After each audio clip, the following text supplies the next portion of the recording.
Hello tout le monde, j'espère que vous allez bien. Je suis ravie de vous retrouver donc dans ma chaîne où je vais vous présenter un petit peu, je vais vous décrypter l'actualité du luxe. Aujourd'hui, je vous propose de plonger dans l'univers d'un créateur qui a marqué son époque. Je vous parle de Virgil Abloh et précisément l'exposition qui se trouve actuellement au Grand Palais à Paris. Architecte, designer, DJ, artiste et entrepreneur et ancien directeur artistique de la maison Louis Vuitton.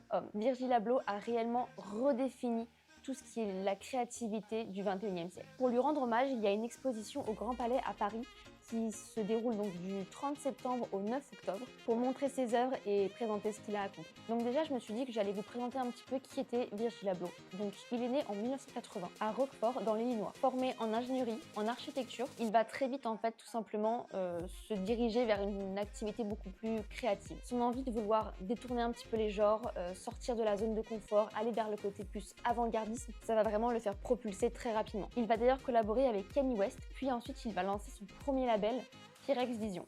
Mais le grand tournant de sa carrière, ça va être en 2013 où il va rentrer chez Off-White. On est plutôt sur un style entre streetwear et luxe, où on a des symboles vraiment très marqués avec les guillemets, les flèches, tout ce qui est symbole de direction. C'est vraiment des symboles qui sont reconnaissables très facilement.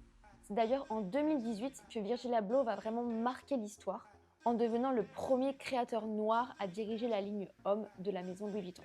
Mais si vous connaissez un petit peu son histoire, vous savez qu'il n'a pas fait que de la création au niveau de la mode, c'était aussi un DJ, un collaborateur de Nike, d'IKEA, musicien et artiste contemporain. Son but, c'était vraiment de dépasser les frontières entre toutes les disciplines et de toutes les rassembler. Il est parti donc en 2021, ce qui a vraiment pas mal bouleversé l'univers du secteur du luxe. C'est pour cette raison que du coup le Grand Palais a fait cette exposition pour perpétuer la vision de Virgil Abloh, montrer sa façon de voir la mode et de changer la culture. Alors en quoi consiste concrètement donc cette expo? Déjà c'est plus de 20 000 pièces d'archives, oui 20 000 pièces, c'est énorme. On retrouve de tout, des dessins, des prototypes, des objets perso, mais aussi des créations iconiques de ses collections. Tout a été présenté par en fait le Virgil Abloh Archive en partenariat avec Nike.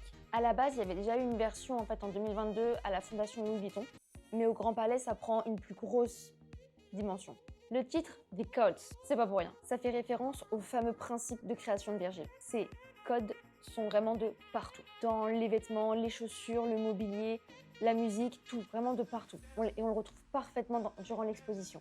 En fait, c'est un petit peu son ADN, sa langue créative. Ce que l'expo va également montrer, c'est qu'en fait, Virgil Abloh ne travaillait jamais seul. Il collaborait avec des artistes, des designers, des sportifs. Pour lui, en fait, la créativité, c'était vraiment du collectif. Et en plus, ce qui est vraiment super sympa durant cette exposition, c'est qu'en fait, c'est pas tout simplement une expo où vous allez voir des objets dans des vitrines. Vous allez pouvoir vraiment vous approcher, toucher. Il va y avoir vraiment même des performances musicales aussi. C'est vraiment hyper sympa, il faut vraiment y aller. Si jamais vous avez l'occasion, je vous conseille fortement d'y aller, ça vaut vraiment le coup. C'est une vraie immersion dans son univers. D'ailleurs, en fait, il y a eu un moment où j'ai eu l'impression d'être dans son dressing, tellement que je sais pas comment vous expliquer à quel point on est vraiment dans son intimité presque.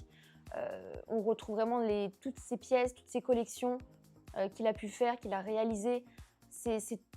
On est presque dans son cerveau, j'ai envie de vous dire. C'est un peu cette impression que j'avais. Et d'ailleurs, tout à l'heure, je vous parlais un petit peu donc, des codes de Virgil Abloh, mais c'est quoi ces codes? C'est un mot entre guillemets, une typographie un petit peu détournée, une basket remixée, un meuble revisité, ou encore une image de la pop culture totalement repensée. Le but, c'était vraiment que ces créations, elles soient reconnaissables tout de suite, mais aussi qu'elles parlent à tout le monde. Son but, c'était vraiment que la création ce soit accessible à tout le monde et pas seulement réservée à l'élite. Je pense que c'est ça aussi qui l'a rendu aussi influent, c'est le fait qu'il ait voulu et qui ait réussi en partie en tout cas à casser vraiment toutes les frontières entre le luxe et la rue, entre l'art et la mode et entre les institutions et la jeunesse. Et l'expo, elle permet vraiment en fait de visualiser toutes ces connexions. Alors pour résumer un petit peu, Virgil Abloh The Codes, c'est quoi? C'est la première grande exposition européenne basée uniquement sur Virgil Abloh. Ça se passe au Grand Palais à Paris du 30 septembre au 9 octobre 2025. C'est près de 20 000 pièces d'archives réunies pour explorer plus de 2 décennies de création. Entre mode, design, musique, artistes,